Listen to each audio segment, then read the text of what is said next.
राजा या सेवक किसका काम बड़ा हुआ। मिथिलावती नाम की एक नगरी थी। उसमें गुंधीप नाम का राजा राज करता था। उसकी सेवा करने के लिए दूर देश से एक राजकुमार आया। वह बराबर कोशिश करता रहा, लेकिन राजा से उसकी भेंट न हुई। जो कुछ वह अपने साथ लाया था वह सब बराबर हो गया।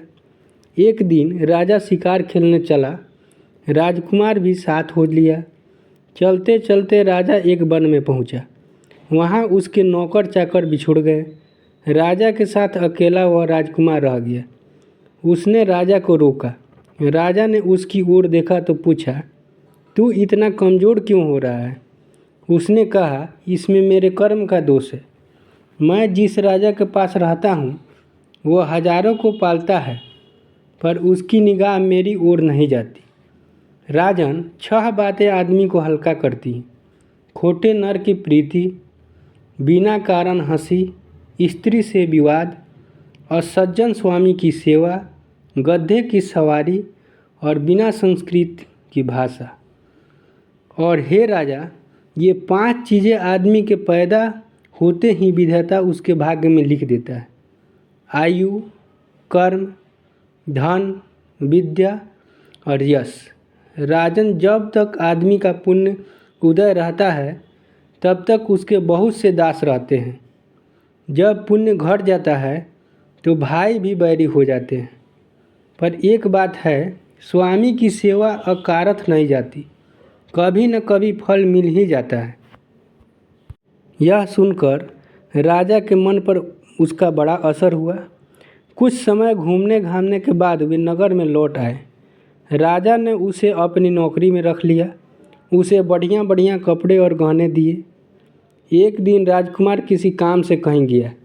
रास्ते में उसे देवी का मंदिर मिला। उसने अंदर जाकर देवी की पूजा की। जब वह बाहर निकला तो देखता क्या है, उसके पीछे एक सुंदर स्त्री चली आ रही है। राजकुमार उसे देखते ही उसकी ओर आकर्षित हो गया। स्त्री ने कहा, पहले तुम कुंड में स्नान कर आओ, फिर जो कहोगे सो करूँगी।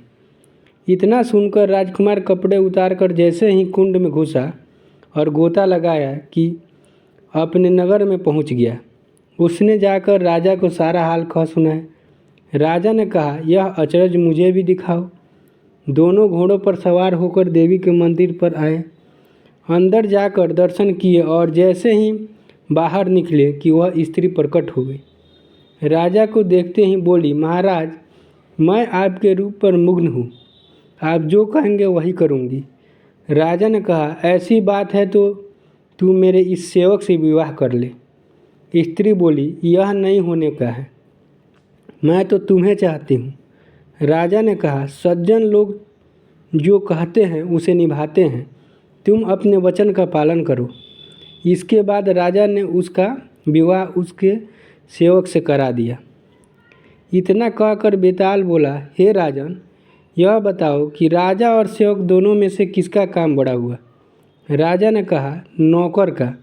बेताल ने पूछा, सो कैसे।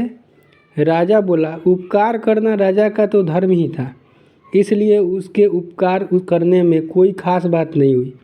लेकिन जिसका धर्म नहीं था उसने उपकार किया तो उसका काम बढ़कर हुआ।